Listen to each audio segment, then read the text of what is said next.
Bismillahirrahmanirrahim. Ada seorang anak, kalau tidak salah Masjid Al-Hikmah, ada seorang anak yang membaca Quran. Suaranya subhanallah. Anak usia 6 tahun, hafal 3 juz. Dia baca tilawah. Saya tersentuh hati saya ketika mendengar bacanya. Indah, merdu. Ada sedikit keliru beberapa huruf. Begitu dia selesai, saya panggil. Datang di samping saya. Dan saya suruh baca Al-Fatihah. Ketika dia baca, saya perbaiki hurufnya yang belum begitu bagus. Contoh, Bismillahirrahmanirrahim. Banyak di Indonesia, apalagi kalangan anak-anak, bisa Ar-Rahman, tapi tidak bisa Ar-Rahim. Selalu baca Bismillahirrahmanirrahim. Kenapa Rahim? Padahal ha Rahim sama dengan ha Rahman. Cuman karena tidak pernah ditegur dan tidak pernah diajarkan yang benar, akhirnya dia terlanjur baca seperti itu. Bismillahirrahmanirrahim. Ar-Rahim sama Ar-Rahman, Ar-Rahim. Jangan Ar-Rahman, Ar-Rahim, salah. Alhamdulillahi Rabbil Alamin. Al-Ha, bukan Al-Ha. Karena bisa rubah makna gara-gara satu huruf. Alhamdulillahi Rabbil Alamin. Segala puji bagi Allah. Alhamdulillahi Rabbil Alamin. Segala kematian bagi Allah. Astaghfirullahalazim. Gara-gara satu huruf rubah total makna. Hati-hati.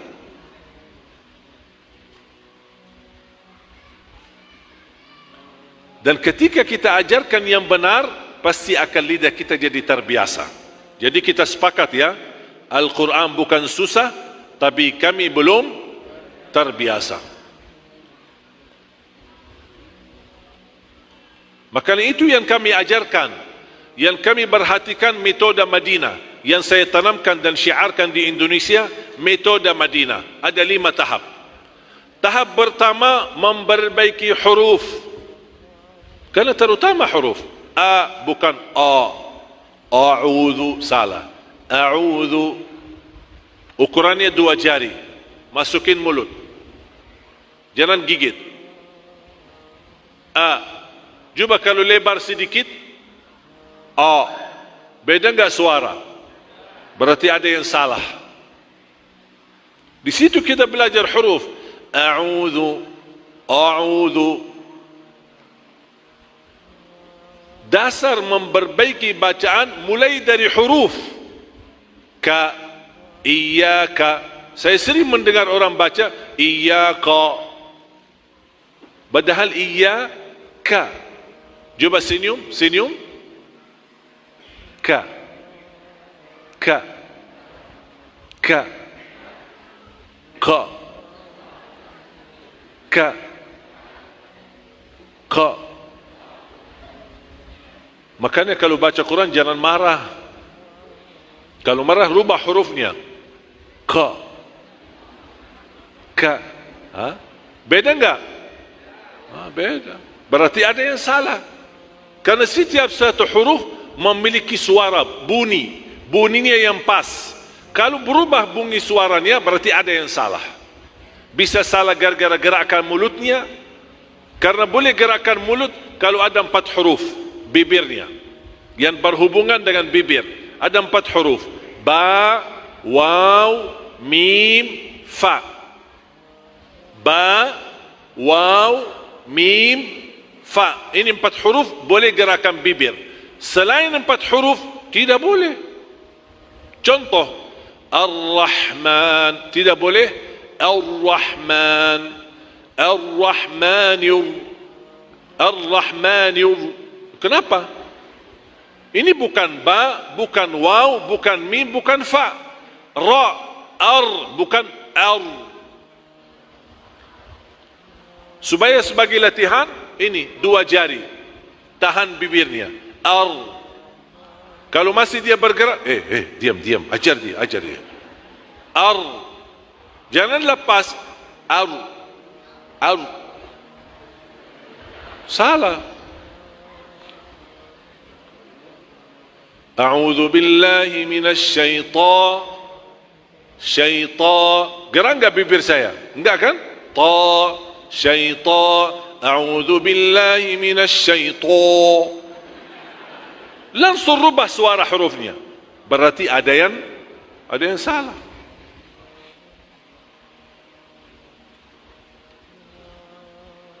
Ghairil maghdubi.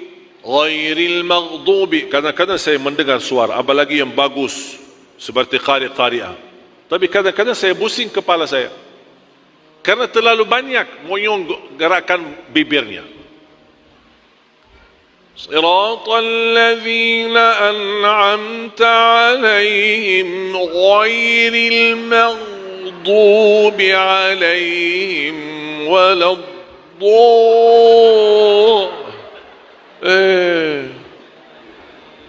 bikin pening, pusing kepala saya. Suaranya bagus, tapi saya tidak tertarik dengan suara. Saya lebih fokus telinga mendengar gimana hurufnya. Karena sudah terbiasa sejak kecil belajar begitu, makanya kalau huruf masuk, ada yang salah ini. Pas saya perhatiin, bibirnya ghairil maghdubi. Padahal sederhana, ghairil maghdubi alaihim waladdallin.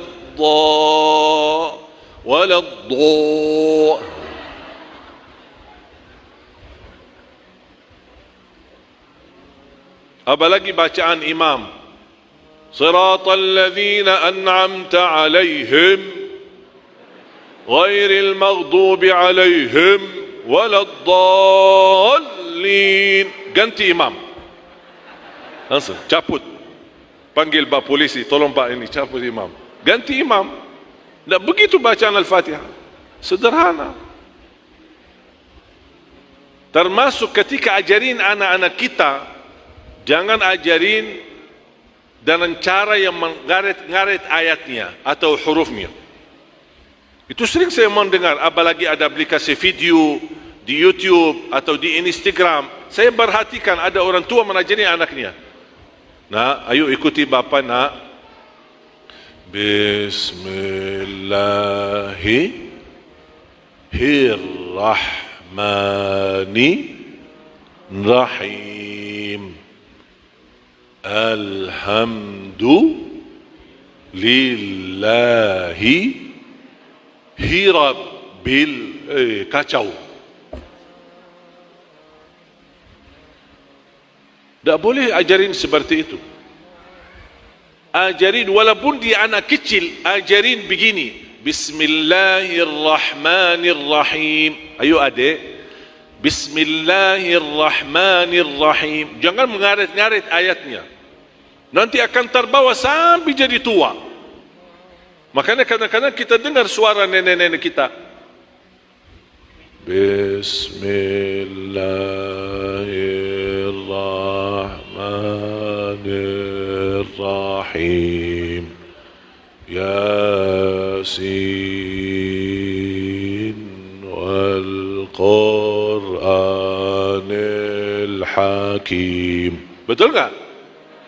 Salah. Tapi sayang, bukan salahnya mereka, salah karena sejak kecil diajarin seperti itu.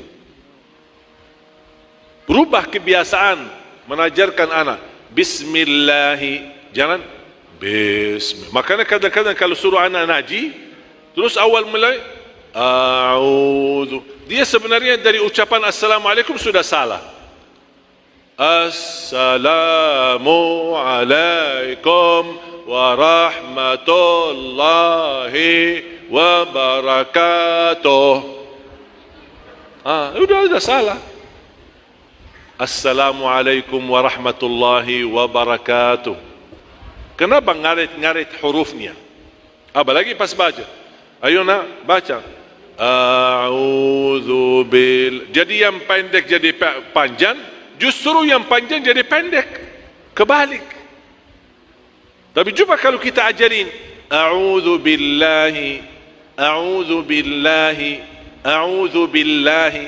Apalagi anak-anak, dia cepat bisa nangkap, cepat bisa belajar. Apa yang kita sampaikan, dia ikutin, dan dia tiru. Coba kita sama-sama. A'udzu billahi minasy syaithanir rajim.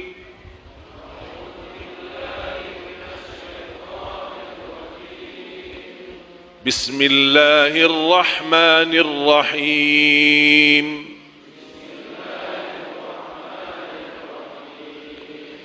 Alhamdulillahi rabbil alamin.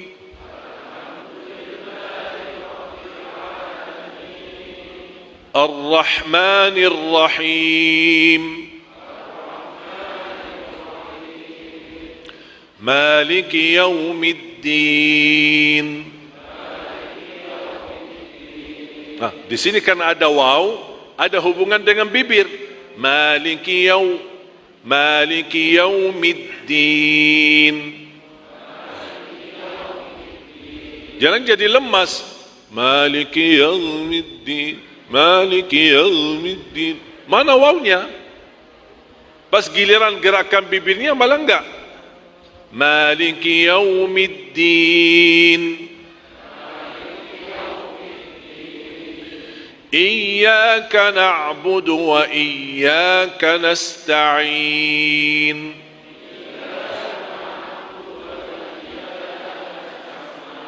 Tolong diperhatikan, jangan iyyaka. Iyyaka seperti lagi senyum. Ka sama. Nasta'in, nasta'in salah. Nasta'in. Iyyaka na'budu wa iyyaka nasta'in.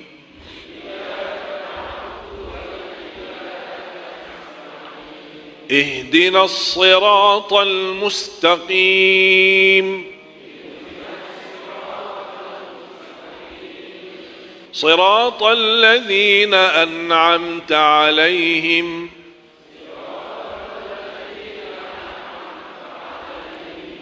غير المغضوب عليهم ولا الضالين.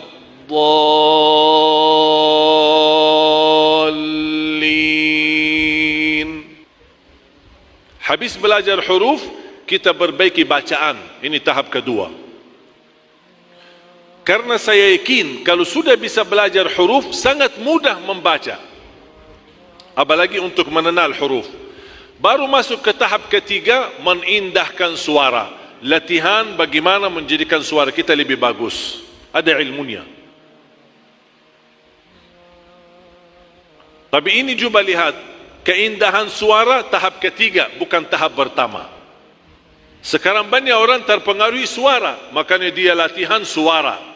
Tapi dia lupa huruf sama bacaan. Tahap yang keempat, menguatkan hafalan. Karena otomatis ketika perbaiki huruf, perbaiki bacaan, otomatis sudah bisa hafal. Tapi kadang-kadang cepat lupa. Ada enggak solusinya? Ada. Bagaimana bisa hafal dan bagaimana bisa menahan hafalannya bisa menjadi lama. Kalau sudah 4 tahap ini lulus, baru masuk ke tahap inti, membaca Al-Quran di dalam salat maupun di luar salat sesuai bacaan Nabi Muhammad sallallahu alaihi wasallam.